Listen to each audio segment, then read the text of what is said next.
Shabbat Shalom, Raveim. Shabbat Shalom, Legulan. Shabbat Shalom, meu amigo. Shabbat Shalom, minha amiga. Shabbat Shalom a todos. Shabbat Shalom para o Brasil.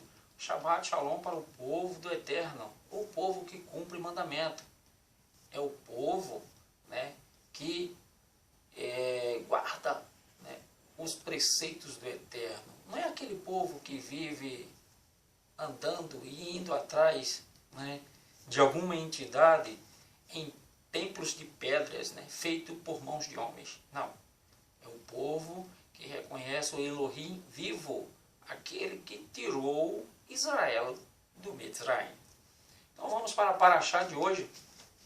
Você está aqui no canal Perfeita Ordem. Nós também temos uma página, ainda estamos, né, com uma página, porque o Facebook já era, né, fomos banidos do Facebook. A nossa pregação não é aceita, a verdade ela não é aceita, mas ainda continuamos com uma página ou um perfil no Instagram. E você encontra o nosso Instagram acessando @perfeita.ordem. Tudo minúsculo e pegado. A Parashá de hoje é Kitavô. Kitavô. A Parashá passada é Kititse, né, quando saíres. E agora Moshe está dizendo quando entrares. Kitavô, quando entrares. Então, perdão. A Parashá ela inicia-se com a mitzvah de Bikurim, que são as primícias, né? Após Eretz Israel ter sido conquistada e dividida, o agricultor levava as primeiras frutas maduras para o templo. As frutas eram entregues ao Kohen numa cerimônia que incluía uma declaração tocante de gratidão a Hashem pelo seu papel eterno como o mentor da nossa história. A oferenda das primícias ao Kohen simbolizava que o hebreu, né, a pessoa dedicara tudo o que possui ao serviço de Hashem. Para um hebreu anunciar que toda e qualquer realização sua, não importa o quanto ele tenha se esforçado para tanto, é uma dádiva divina. Este é um dos objetivos da criação. É bom enfatizar que era as primeiras frutas da safra, né, para que eles não caíssem no erro, né, de Caim, né, que só pegou as frutas podres, as que não prestavam. Os preparativos para a mitzvah de Bikurim. Né? Bikurim são trazidos dos primeiros frutos das 7 espécies pelas quais Eretz Israel é enaltecida: o trigo, a cevada, a uva, o figo, a romã, a azeitona e a tâmara. Isso naquele tempo. Tá? A agricultura de Israel hoje está muito mais desenvolvida. Mas aqui, né, a gente, digamos assim, que a gente não pode comparar o desenvolvimento de hoje com a bênção que o Eterno dava ao povo de Israel naquela época, naquele tempo. Quando o proprietário de um campo nota que o primeiro fruto de qualquer um acima mencionado começou a amadurecer no campo ou pomar, amarra uma fita em volta dele para marcá-lo, como Bikurim. É tentador degustar o primeiro fruto, né, maduro de uma espécie que não estava disponível já há algum tempo. Em vez disso, somos obrigados, ou fazemos com prazer, né, a nos refrear e reservá-lo para Hashem. Um dos benefícios dessa mitzvah é fortalecer o autocontrole da pessoa. Também existia, né, um benefício em cima da personalidade da pessoa. O agricultor espera até que tenha recolhido várias espécies de frutos para levá-los ao Beit HaMikdash, templo. Se as primeiras frutas irão apodrecer antes de começar sua jornada, ele deve preservá-las. Por exemplo, poderá transformar figos em figos secos e uvas em passas. para cumprir a mitzvah, basta dar uma fruta como bicurim, mas quanto mais for acrescentado, maior a mitzvah. Bicurim são recebidos anualmente pelos Kohanim entre Shavuot e Hanukkah. As frutas devem ser levadas ao Beit HaMikdash em um recipiente como cestas, e previamente cada espécie em um utensílio diferente, separado. Como os bicurins eram levados a Jerusalém, as cidades de Eretz Israel eram agrupadas em distritos, habitantes de cada cidade de um mesmo distrito se reuniam e viajavam juntos para Jerusalém para levar bicurim. O boi, por exemplo, que mais tarde seria entregue como oferenda, ia à frente da procissão, é todo um festejo, Os chifres eram cobertos com ouro e uma grinalda de folha de oliva enfeitada na sua cabeça. Parecia mais coisa da Índia, indiano. Os viajantes recitavam, Samarti Beorim Li Beit Hashem Neler. Me alegrei quando me disseram, vamos à casa que tem o nome de Hashem, porque o nome é Hashem, ou seja, que tem o nome de Elohim. Como no hebraico está a palavra Hashem, então não é a casa do Senhor. Preste bem atenção. Samarti Beorim Li Beit Hashem Neler. Ou seja, casa de Hashem. Hashem não significa Deus. Hashem não significa Jeová. Hashem não é Elohim. Elohim é um tratamento que se dá a todas as entidades. Por exemplo, o Elohim de Israel, o Elohim dos cananitas, o Elohim dos filisteus, por aí vai. O Elohim dos romanos, que é esse monte de boneco que tem, que eles adoram. Eles não adoram um só, adoram vários. Aí vem dizer que não adora. Adora sim, se prostra, pede, como é que não adora? Adora sim. Como é que vai pedir coisa ao morto? Está morto, não está vivo, está morto. O próprio Eixo, o único que ressuscitou, diz que todos morreram, estão aguardando o julgamento. Então, Hashem significa o nome. Ra, artigo definido, que é A, O, A, Os, As, e Shem, que significa nome. Nome. Lembre-se que o livro que a gente já estudou é Shemot, os nomes, tá? Significa os nomes. Não é Êxodo, tá? O nome real do livro não é Êxodo, é Shemot, os nomes, certo? Então, a casa do nome, do quem? Do nome de quem? De Elohim. Não é a casa de Zeus ou de Deus. É a casa que leva o nome do Eterno. Porque ele não habita em templo feito por mãos de homens, como eu já disse. E essa foi um dos motivos no qual Estevão foi apedrejado. Ele passou na cara dos caras, o Eterno não habita em templos feitos por mãos de homens. E vocês ainda fizeram pior, vocês profanaram o templo colocando a estrela, o símbolo de Refã, lá dentro. Porque assim, a gente está saindo um pouquinho da Paraxá, mas é bom esclarecer. O logotipo do reinado de Davi era Romã. Quando você abre a Romã, tem um sextavado dentro, uma estrela de 5 pontas. Então, aquilo ali foi o logotipo do reinado de Davi. Tinha aquilo nos escudos, nas bandeiras. Mas esse mesmo hexagrama está no peito de Baal. Ou seja, era um símbolo usado naquele tempo. Está no peito de Baal. Está lá, que é o mesmo hexagrama que está na bandeira de Israel.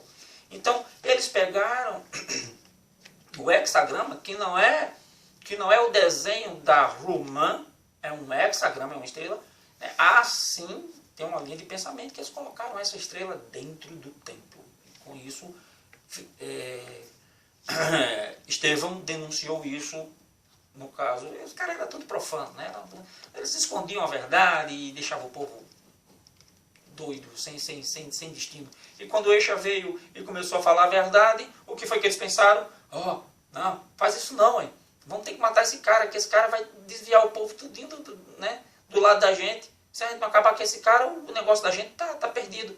E o que é que as igrejas fazem hoje? É isso aí. Se falar a verdade, o negócio está perdido. Né?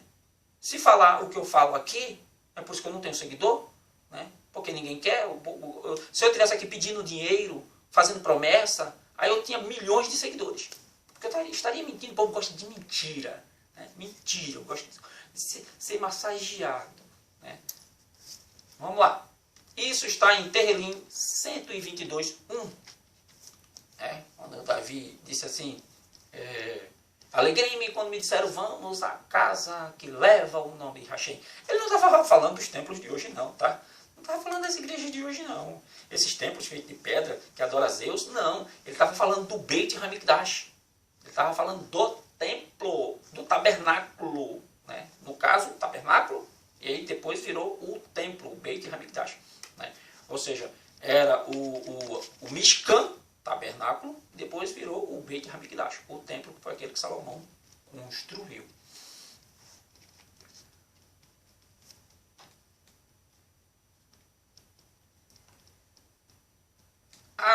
E depois vinha a leitura da declaração de Bicurim, né? Você vai ler o texto, né? Eu esqueci de dizer onde é o texto, mas o texto é o capítulo 26 de Devarim, né? Tá lá no capítulo 26 de 26 que estava 26:1 a 29:8, ok? Você vai encontrar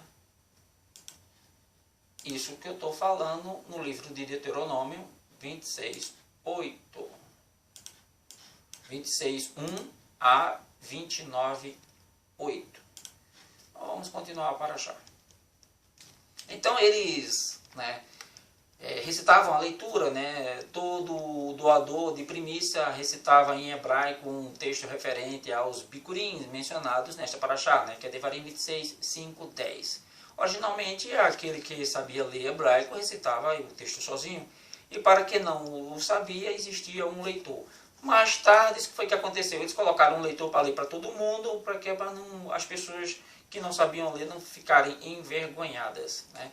A declaração ele, Jacó, desceu ao Egito com pouca gente, e lá tornou-se um povo grande, e poderoso e numeroso. E os egípcios nos maltrataram, nos afligiram e nos expuseram trabalho duro.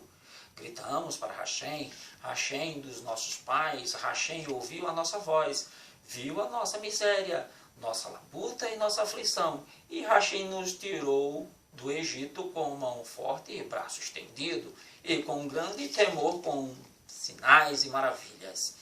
E ele nos trouxe a este lugar e nos deu esta terra, uma terra onde jorra leite e mel. Admito que tudo o que possuo é graças à bondade de Hashem. Você pode dizer isso também. Eu admito. Agora, portanto, trouxe as primícias da terra que tu, Hashem, me deste.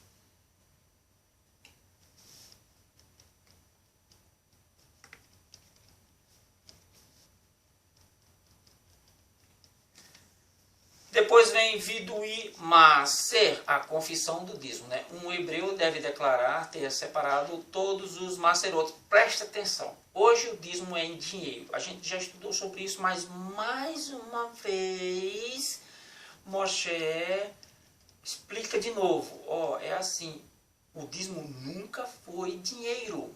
Nunca. Hoje é dinheiro porque mudaram o texto. Lá em Malaquias, trazei todos os dízimos à casa do celeiro. No original é celeiro, porque mantimento se guarda no celeiro. Mas o que foi que a Igreja Católica fez? E a Igreja Evangélica, lógico, gostou, não vai contra, porque fatura em cima da adulteração das Escrituras. Você acha que os homens não são capazes, mas são, eles não estão nem aí. Shaul, Paulo disse assim, os últimos dias vão ser tempos difíceis. haverá homens avarentos, presunçosos, soberbos, blasfemos, blá, blá, blá, blá, e por aí vai. Então lá em Malaquias 10, trazei todos os dízimos na casa do celeiro. Mas a Igreja Católica foi e colocou tesouro. Pode ir na sua Bíblia aí que está tesouro, mas eu tenho uma Bíblia muito antiga que tem a palavra celeiro. E é em latim, tá? É em latim. Então, hoje os dízimos é em dinheiro e é mensal, né? É mensal, é como se fosse um carnê para poder você entrar no céu. O membro da tribo de Levi, só quem podia arrecadar dízimo era o membro da tribo de Levi. Tanto que quando Yeshua implantou o seu reino, ou seja, a sua comunidade, né, que não foi a igreja é um nome pagão, implantou a sua comunidade, não existia mais dízimos, né? Ou seja, repartir o que você pode. Ele disse assim, ó, repartir, beber o que? Sofra junto com os necessitados, sofra o que ele está sofrendo, sofra como eu sofri, entregue sua vida como eu entreguei, né? E reparta o que você tem com o necessitado, o pão. Aí a igreja foi, fez uma ceiazinha e disse que com aquilo se traz a memória do Messias. Mas fazer mesmo o que o Messias fez, ninguém faz. Ninguém faz, né? Aí traria a memória dele, fazer o que ele fez. Mas comer e beber, ele só comia e bebia? Ele só comia pão e bebia vinho? Não, ele não só fazia isso, né? Então, o dízimo era um mantimento. E aqui vão as três, né? As 3 vezes que você doava. E isso em anos alternados, né? Porque você doava quando o bezerro, né? Quando você contava os seus bezerros, tirava os 10%, né? O seu gado, né? Ou seja, os animais, tirava 10%, levava para o templo, para o Beit HaMikdash, né? E nas safras. E aí vamos ver, né, como era que um hebreu deveria, né, declarar ou ter separado todos os macerot, né, todos os dízimos. Os membros da tribo de Levi recebiam alguns presentes de Bnei Israel. Ou seja, era a terumá, doação, para o Corém e Massé, dízimo, para o Levi. Todo hebreu também deve separar o Massé Sheni, né, o segundo dízimo, que é aquele que você usa para você mesmo, e comê-lo em Jerusalém. A igreja não prega isso, né? A igreja diz que tudo é para eles. Você não tem lazer de nada, você não pode nada. Nada é seu, é tudo deles. E tem, né, isso está lá em Números, se eu não me engano, 14 a 16. Tá? A gente já estudou isso. Que uma parte do dízimo se levava para Jerusalém, né, e se Jerusalém estivesse muito longe, né, você vendia tudo, pegava o dinheiro, que o dinheiro é mais fácil de carregar, aí você dizia, ia pagar em dízimo. Não, quando chegava lá, comprava tudo de volta. E aí você se alegrava. Não podia ser dinheiro, o dízimo não podia ser dinheiro. E depois está lá na Parashá Re'eh, tá? Essas explicações todas estão na Parashá Re'eh. E alguns anos deve-se também dar o Massé Ani, que é o dízimo para os pobres, no lugar do Massé Sheni. Um ano é Massé Sheni para mim, no outro ano é Massé, né? Massé Ani, que é para o pobre. Ani, pobre, tá? Ani é pobre, a palavra Ani quer dizer pobre. Tá? Tanto que Yeshua gostava de ir para uma cidade chamada Beit Ani, que aí colocaram o nome Betânia, né? Outra, né, manipulação, adulteração da Igreja Católica. O nome da cidade não é Betânia. Betânia é nome de mulher, né? Indica nome de mulher. Parece ser nome de mulher feminino. A palavra é Beit Ani, que é Beit casa, Ani pobreza. Casa da pobreza. Só tinha pobre lá, por isso que Yeshua gostava de ir para lá. Ele não é soberbo, como muitos, né? Só que está no meio dos granfinos. Ele come com pobre. Ele se junta com pecadores. Os arrogantes. Entendeu? Então são esses 3 dízimos. restante, aí vem o restante do livro de Devarim, né? Moshe completou, ainda tem mais 4 para achar, tá? Depois dessa. Eu acho que eu vou fazer 2 e 2, tá? No final eu tento mostrar o que eu vou fazer. Eu acho que eu vou fazer porque são 4 capítulos só que faltam e as paraxás são pequenininhas, não precisa esperar 2 semanas para completar.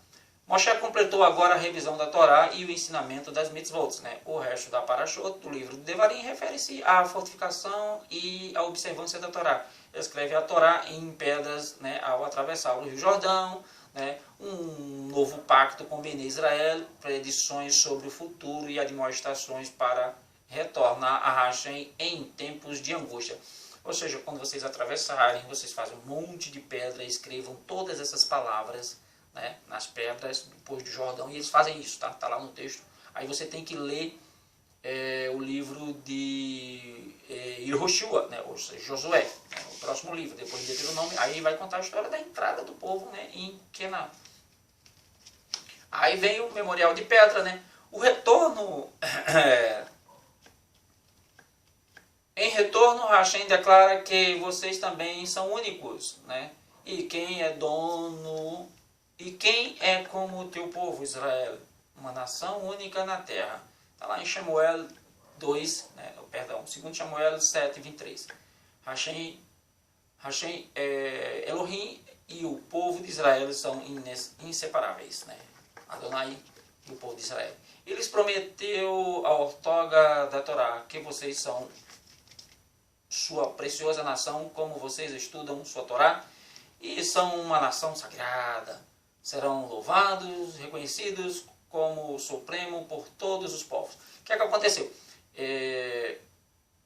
Eles não é que renova o pacto, ele relembra o pacto que foi feito lá, né, em Horebe, né, e aí no Sinai, e aqui ele renova de novo o pacto, né, lá nas planícies de Moab. E esse pacto, quando chega em Hebreus, o Eterno diz assim: através do meu filho Yeshua eu renovo o pacto, né? Mas eu não vou escrever mais as leis em tábuas de pedras. Eu vou escrevê-las no coração. As pessoas elas vão querer cumprir, né, os mandamentos, né, sem precisar ter eles em pedras ou em caixinhas, né, ou em filactérios para lembrar. O próprio coração vai lembrar a você do mandamento.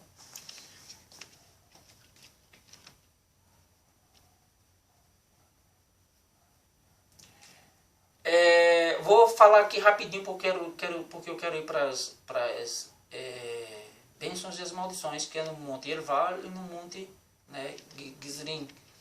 A entrada miraculosa de Bnei Israel em Eretz Israel. Moshe faleceu no deserto. Seu aluno Yehoshua conduziu Bnei Israel ao rio Jordão, na fronteira de Eretz Israel. No dia 9 de Nissan de 2488, Yehoshua anunciou: preparem-se, amanhã vocês atravessarão o Jordão de forma milagrosa. Isso aí é assunto para o próximo livro, né? O livro de Yehoshua, Josué. Mas a data aqui, né, eu não tenho como contar, né? Isso aqui é uma linha de pensamento judaica, essa data, tá? 9 de Nissan de 2488. Foi o dia da entrada em Eretz Canaã.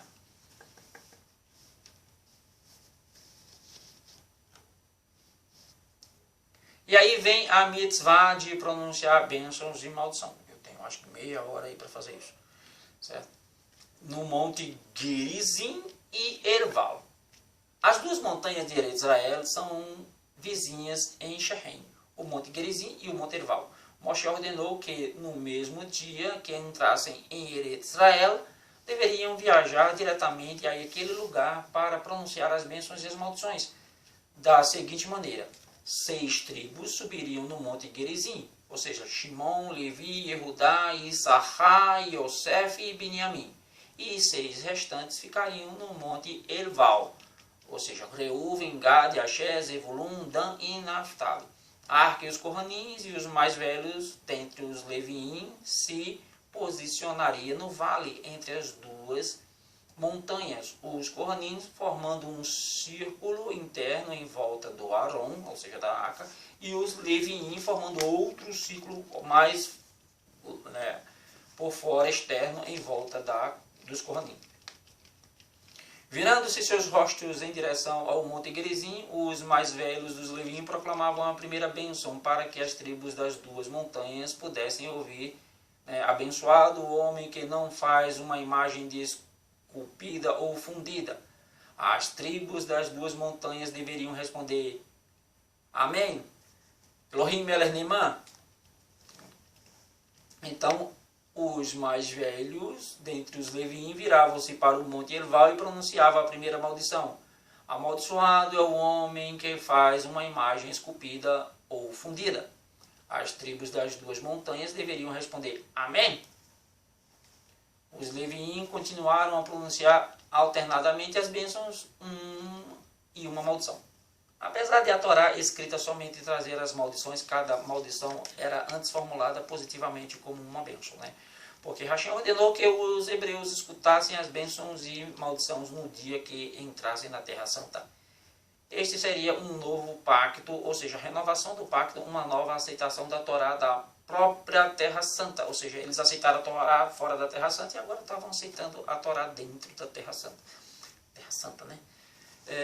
As duas montanhas serviriam como testemunhas eternas que lembrariam os hebreus de sua promessa e guardar a Torá em Israel. Os Leviim maldiriam aquele que cometesse um dos 12 pecados selecionados e abençoaria aqueles que se abstivessem deles.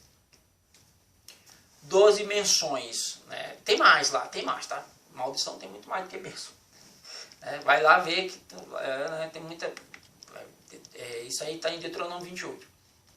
Bênçãos e maldições. Aí, como é Velho Testamento?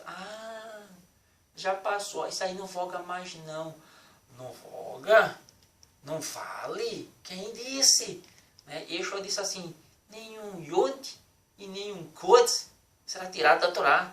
Pode passar o céu e a terra, mas a Torá não passa. Não passa. Ela permanece porque ela é a palavra do Pai, palavra do Criador eterno. Ele não volta atrás porque ele conhece o passado, o presente e o futuro. Então ele não volta atrás quando ele fala. Abençoado seja o homem que não molda secretamente uma imagem de idolatria. Amaldiçoada seja aquele que o faz. Abençoado seja o homem que não despreza seu pai e sua mãe. Amaldiçoado seja aquele que despreza seu pai e sua mãe. Abençoado seja o homem que não move a demarcação de fronteira do seu vizinho secretamente para roubar a sua terra. Amaldiçoado seja aquele que o faz. Abençoado seja o homem que não induz o cego a errar o seu caminho, que não dá conselhos errôneos para o indivíduo ignorante. Amaldiçoado seja aquele que faz. Parou aí. Pensou quantas pessoas fazem isso e acha que está tranquilo, está normal. Até tentando, até religioso faz isso. São cegos sendo guiados por cegos. O próprio Yeshua disse assim: cuidado para não estar sendo guiado por outro cego. Você vai cair no buraco. Mas tem camarada que sabe que ali na frente tem um buraco e mesmo assim induz. Não está falando aqui só de cego, não. Não está falando de cego, biológico, não. Está falando de cegueira. Cegueira de conhecimento. O cara não tem conhecimento, o outro vai e ludibriar ele. Por aí vai. Abençoado seja o homem que não perverte o julgamento de um guer convertido, de um órfão e de uma viúva. Amaldiçoado seja aquele que o faz. Ou seja, amaldiçoado seja aquele que perverte o julgamento. Ou seja, tanto julgar, digamos assim, o proceder, se ele errou ou não, como os mandamentos que protegem essas três categorias. O guer, que é o convertido, que é o estrangeiro, o órfão, que não tem nada, que precisa ser ajudado, e a viúva, que naquela época a viúva não tinha aposentadoria. Estrangeiro, quando a gente fala de estrangeiro, não é o estrangeiro que vem aqui, desfrutado, né, cheio da grana, não, para vir para a Olimpíada, para a Copa do Mundo. Esse não é esse estrangeiro que está falando, não. É o estrangeiro que foge da perseguição. A gente tem um exemplo aqui, por exemplo, o pessoal da Venezuela, né, está fugindo de lá porque lá está terrível. Né? Então, é esse estrangeiro que está falando.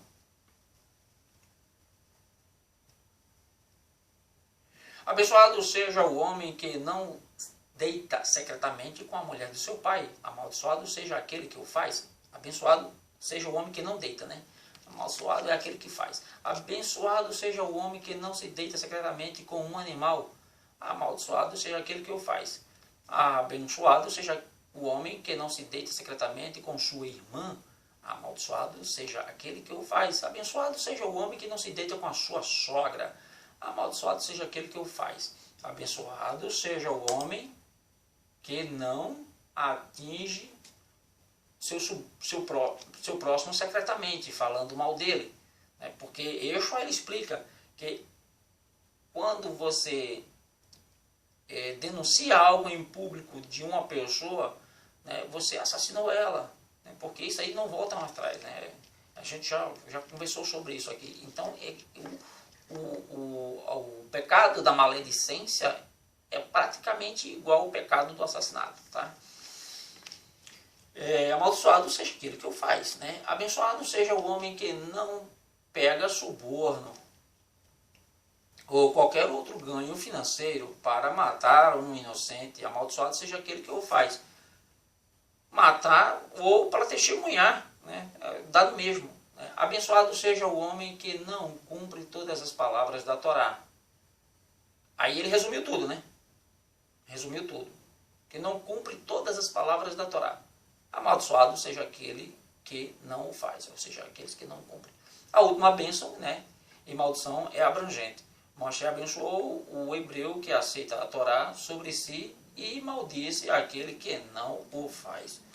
O livro de Yoshua relata que no dia em que entraram em Israel, os hebreus viajaram até os montes Gerizim e Erval e pronunciaram as bênçãos e as maldições, assim como a Torá ordenou. Leia lá o livro de Yoshua, que é Josué. As bênçãos e advertências, né, após estas instruções, Moshe continuou a pronunciar a bênção pelo cumprimento da Torá e a reprovação pela sua transgressão. Na paraxá de Berrucotai, no livro de Vaikra, Hashem prometeu bênção para Ben Israel por cumprirem a Torá e punições. Vaikra, né? Paraxá de Berrucotai, no livro de Vaikra. Tá? Se você não está acostumado, né, você não sabe que livro é esse. Está lá no Pentateuco. Né? Vaikra, qual é o livro de Vaikra? Levítico. Né? Levítico. Moshe estava muito preocupado, ele temia que depois de sua morte, Ben Israel transgrediriam a Torá. Né? Pediu então a Hashem, posso dar aos hebreus mais bênçãos e advertências? Hashem concordou com o pedido de Moshe. Quando Moshe expressou estas bênçãos e advertências adicionais, o Ruach HaKodesh, né, pairou sobre ele e grande maioria das punições que ele predisse ocorreu na época da destruição do segundo Beit HaMikdash. Que conversa! Aconteceu no primeiro, né? Aconteceu no primeiro. Quando destruiu o primeiro Beit HaMikdash, aí, né? Aí ele vem dizer que aconteceu no segundo. Segundo já depois da época de Yeshua, né? As bênçãos divinas, né?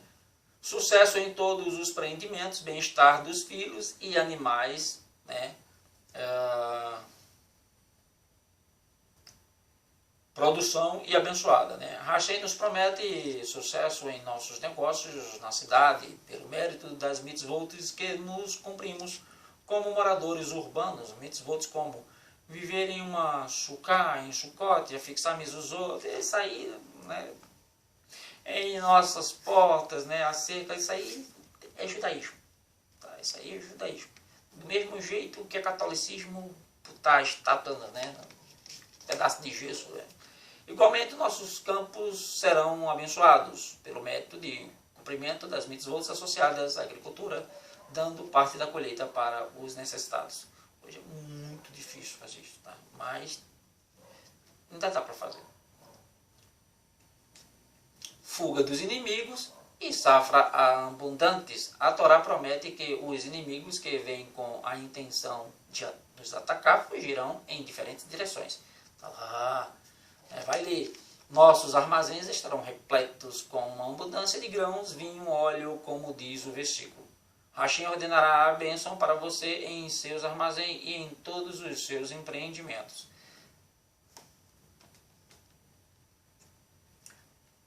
A palavra Itzá, Idha, para você, no versículo acima, pode ser traduzida como junto com você.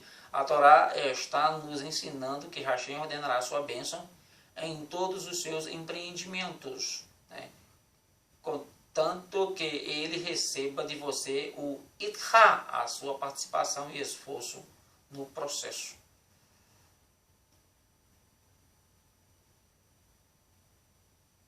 Ou seja, sincero. Seremos um povo sagrado de Hashem, respeitados por todas as nações.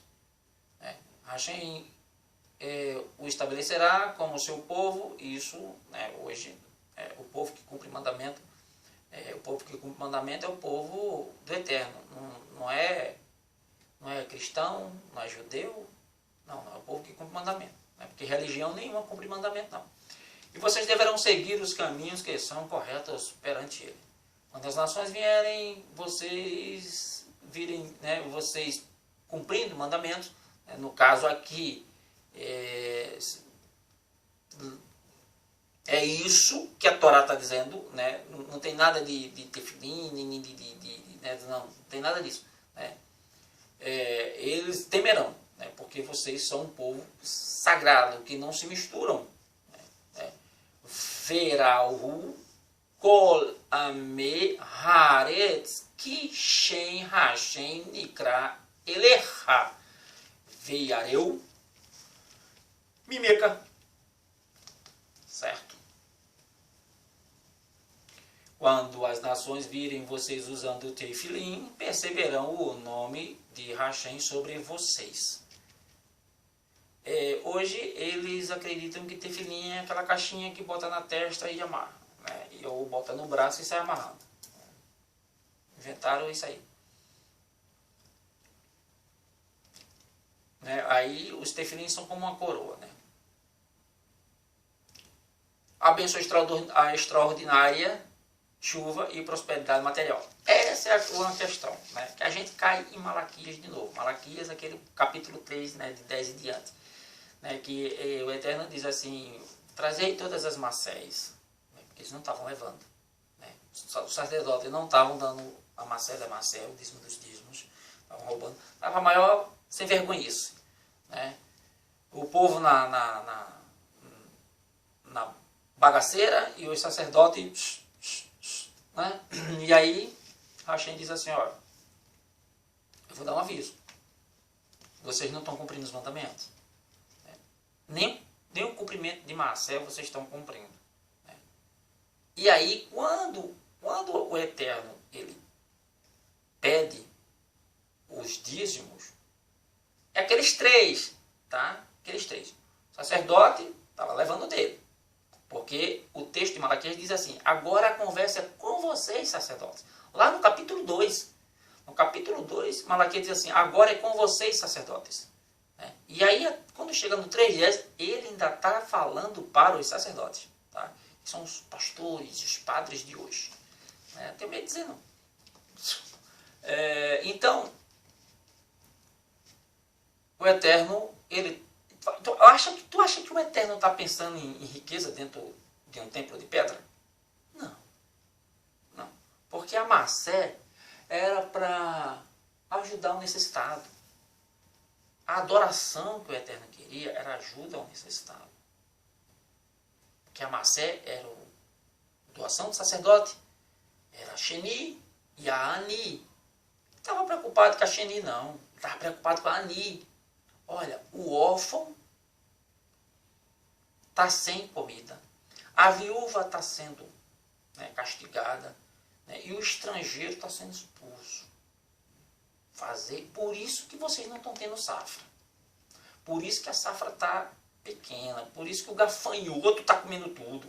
Aí gafanhoto é A igreja diz, né, os crentes de gafanhoto é o capiroto. Ah, capiroto é tu.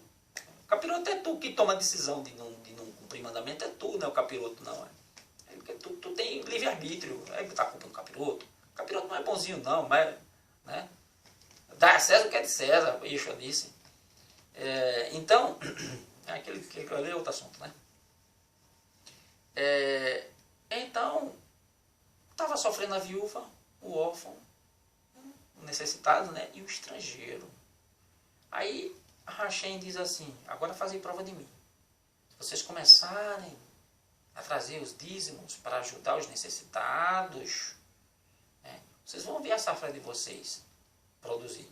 Porque eu vou abrir as janelas do céu. Está falando de chuva mesmo. Está falando de dinheiro, de emprego. Está falando de chuva. Israel só era uma terra próspera se chovesse. Né? Porque Israel não tem rio. Não tem.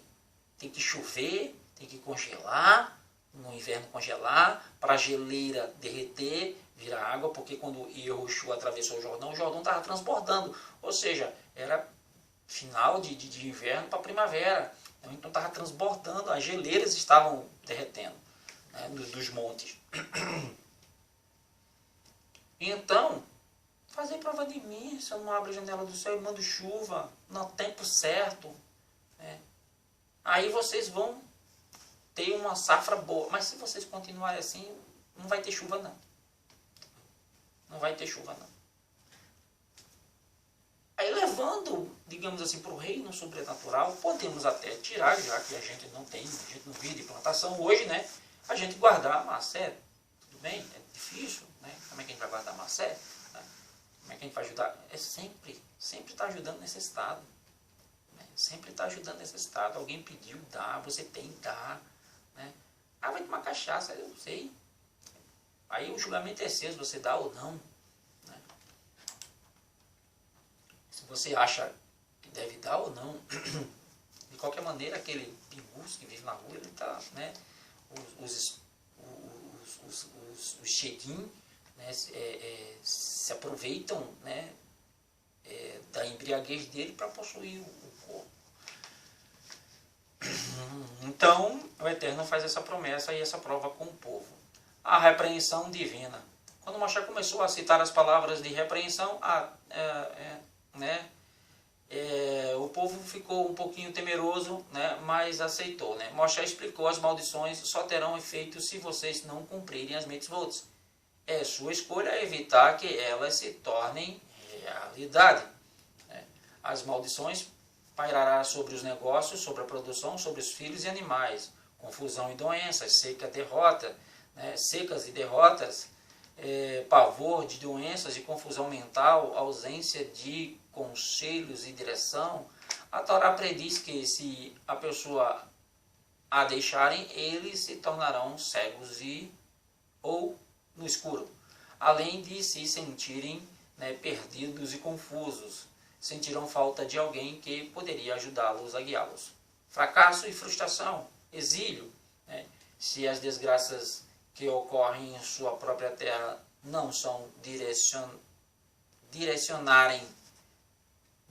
não os direcionarem de volta para Hashem, vocês serão, por fim, exilados. E foi o que aconteceu. Né? Desolação da terra e degradação daqueles que ficaram em Eretz Israel. O porquê dessas punições, né? Moshe explicou que Hashem retribui com a mesma moeda. Já que vocês não serviram a Hashem com alegria e júbilo do coração, aproveitando suas inúmeras bênçãos, vocês servirão, portanto, a outros povos, dos quais Hashem enviará contra vocês com fome, sede e necessitados. Se vocês não quiserem servir a Hashem, servirão aos não-hebreus. Ou seja, vocês não queriam ajudar os necessitados, vocês vão ser os necessitados. Né? Se vocês não quiseram contribuir, né, com a massa para o Beit Hamikdash, né, vão trabalhar como escravos. Se vocês não servirem a Hashem com alegria em tempos de prosperidade, vocês o servirão com privações. o destino dos exilados se eles não cumprirem a Torá. Né? Moshe adverte aos exilados e não pensarem que com a expulsão da terra, Hashem os livrou da obrigação de cumprir a Torá. Não, não, não, não. Tem que voltar a cumprir. Mesmo aquilo que pode, né? Porque às vezes no exílio você não consegue cumprir. Por exemplo, a gente está no exílio hoje, o exílio romano, a gente está no exílio romano. Então às vezes é difícil cumprir o Shabat. Muitas pessoas têm dificuldade porque a gente está no exílio. Isso é entendível. Dispersão global, medo do futuro, retorno ao Egito. Né? Jamais isso aconteceria. O propósito da repreensão, quando os hebreus ouviram a repreensão, ficaram apavorados. Moshe então reuniu todos os homens, mulheres e crianças e explicou-lhes que Hashem destinou aquelas advertências para o seu benefício. Suas privações preveniriam sua assimilação entre os povos e lhes garantia uma porção no mundo vindouro com a vinda do Mashiach. Isso aqui é interessante porque as pessoas ficam querendo, porque o tempo está ruim, eu quero mais, eu quero dinheiro, eu quero carro, eu quero casa. Gente, isso tudo aqui, né, você deseja ter aqui, comparado ao mundo vindouro, não é nada. Não é nada. Então pare de cobiçar esse mundo, porque esse mundo não é nada para o que a gente tem, para o que foi prometido. O Olam Rabá, o mundo vindouro, ele é eterno, isso aqui é passageiro. Então, assim, nossos patriarcas, toda vez que eles recebiam uma bênção aqui neste mundo, eles diziam, mas Hashem, isso vai tirar alguma bênção minha no mundo vindouro? Não, não vai tirar não. Eles se preocupavam mais com o mundo vindouro do que com essa vida aqui.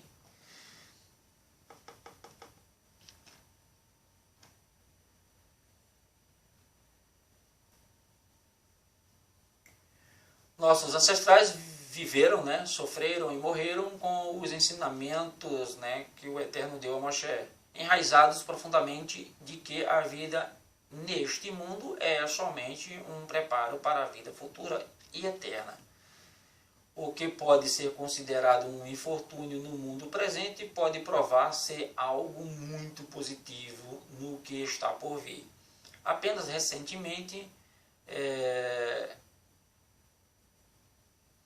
nossa fé em Hashem, né, pode ser abalada com sofrimentos, né, que nos fazem questionar a justiça divina. Tem muita gente que questiona, mas o cara é perverso e está vivendo bem e eu não faço mal nenhum e estou, né? Em parte, isso é devido à sociedade materialista, né, que proclama a boa vida neste mundo como objetivo final. Ou seja, Yeshua enfrentou essa turminha que eram os saduceus.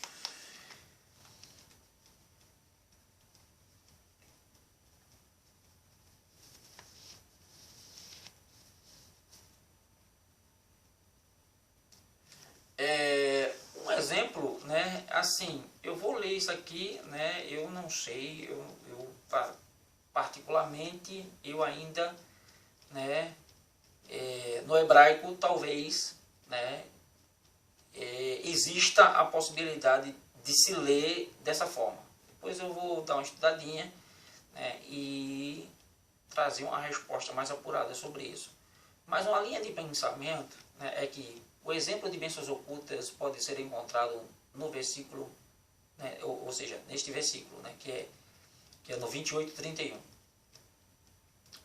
Shorecha tavoá lenercha velo tohai, menino hamorecha gazu milefanecha velo yashuv lar. Sonecha netunot leo yevecha veem lecha. Moshia. Tradução, né?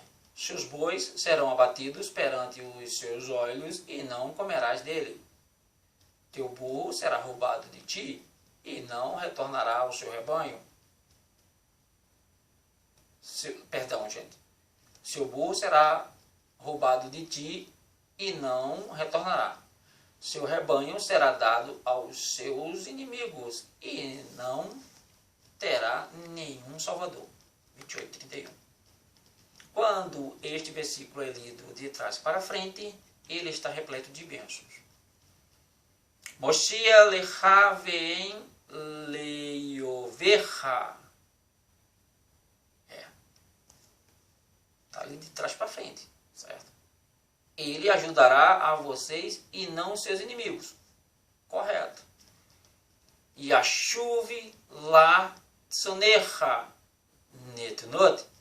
O seu rebanho, que foi dado para outros, retornará para você.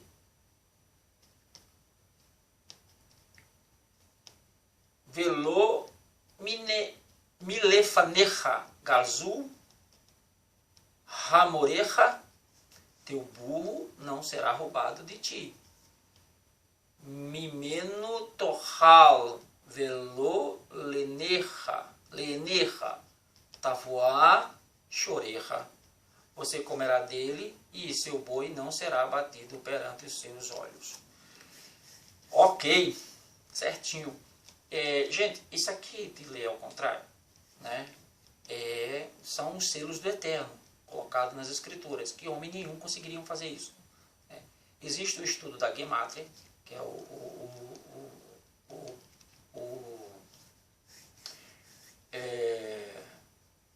Sodez, eu acho, que é o último estágio do estudo da Torá, que é a Gematria, onde encontramos, né, palavras e até frases, né, ilustrações completas, né, dentro da Torá. Ou seja, é uma Torá, é uma escritura dentro das escrituras, onde só o Eterno poderia fazer isso. Homem nenhum tinha capacidade de fazer isso. Né? A gente chama isso de selo do Eterno.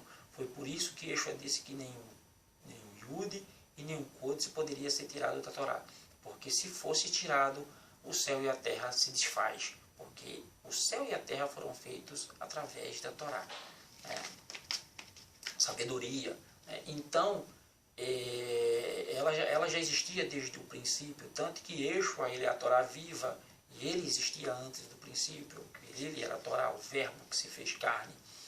Então, a Gematria, que são esses códigos que a gente chama de selo do Eterno, né, são palavras equidistantes, né, palavras equidistantes. É um código, né, que até os japoneses criaram um código desse, né, os americanos parece que conseguiram decifrar na tal guerra de Pearl Harbor, né, que ninguém sabe se existiu mesmo, e se a história foi contada se aconteceu da forma como eles contam. Mas é o seguinte, você cria uma oração, né, mas a pessoa que vai, cria um texto, né, uma história, e a pessoa que vai receber lá o texto, ele sabe, ele já tem a técnica. Ou seja, olha, eu vou te mandar um texto, mas a cada 5 letras é que você vai pegar uma letra. Você vai pegar 5 letras, pula 5 letras, aí a próxima letra você pega. Pula 5 letras, a próxima letra você pega, ou seja, a 6ª letra. Pula 5 letras, a próxima letra você pega. E aí você vai formando uma palavra. Você vai formando uma palavra. E é isso que tem dentro da Torá, né, que muita gente não sabe, que são os códigos bíblicos, chamam de códigos bíblicos também. E uma prova disso, ou um exemplo disso, é que a palavra Torá, interessante, né, que o cristianismo jogou fora, diz que é velho, né, que é velha. A palavra Torá no hebraico, tá? Você só vai conseguir fazer isso no hebraico. No português não vai, tá? Nas traduções não vai. A cada 50 letras vem uma letra da palavra Torá. Em Gênesis está assim, em Êxodo está assim, em Levítico está assim. Em Números está assim, e em Deuteronômio está assim. Ou seja, o primeiro e o segundo livro, né, está apontando, e o quarto e o quinto livro está apontando para o do meio, que é Levítico, que é Vaikra, que é onde estão as instruções, onde tem mais instruções do Eterno, né, onde estão os mandamentos do Eterno. Então, se você não sabia disso, fique sabendo. Né? E que esses selos só foram revelados agora, no século XX. Ninguém sabia disso. Só agora, no século XX, com a era do computador, o Eterno abriu os selos. Olha, eu vou provar que a minha palavra ainda permanece viva e ela tem o meu selo, porque homem nenhum conseguiria fazer isso. Não. Tá? E colocar a palavra, né, o nome Yeshua no texto de Avraham, sacrificando Isaac, está lá a palavra Yeshua codificada. Né? Ou seja, ali, aquilo ali era o Eterno prometendo que daria o seu filho, né, por nós. E está lá a palavra Yeshua. Aí fica essa turminha aí de Yah, Yahu, Yahashua, Yahi, Yahuah, Yakut. Para com isso, gente. Não tem prova nenhuma que é Yah, Yahushua, Yeshua, Yeshua, o nome Yeshua. A gente tem provas dentro da Torá, nos selos do Eterno, na Gemátria. Né? Nós temos provas, né, escritas de historiadores, né? E temos provas arqueológicas que o nome do nosso Salvador é Yeshua. Então não tem mais o que se discutir. Irmãos, a paraxá de hoje, fugimos um pouquinho do assunto, porque é bom. Né? As 4 próximas, não sei como vai ser, né? Eu vou ver, eu vou estudar, e aí eu vou passar aqui, se der para juntar 2 e 2, ou as 4 logo de uma vez, na próxima semana a gente faz isso. Né? Porque só são 4 a 5 versículos, são 5 versículos que faltam do livro de Devarim. A gente pode juntar tudinho e fazer uma paraxá só. Ok? Não tem muita coisa não. Vamos recitar Birkat Kohanim. Eu acho que semana passada eu não recitei Birkat Kohanim. Yevarechecha Adonai veish merecha yair Adonai panavelecha vihuneka etzah Adonai panavelecha veiatzelecha Shalom. Elohim Eleneman, Elohim é rei fiel. Vedetut et haimet vehaimet teishaher et he. Conhecereis a verdade e a verdade vos libertará. Elohim Eleneman é o significado da palavra Amém, que significa Elohim é rei fiel. Ok? Elohim é rei fiel. Um Shabbat Shalom a todos. Espero que você tenha aprendido como eu aprendi. Estamos no 3º ano e o Eterno é quem sabe se vamos continuar ou não. Shabbat Shalom para você, para a sua família, para todos nós. Amém.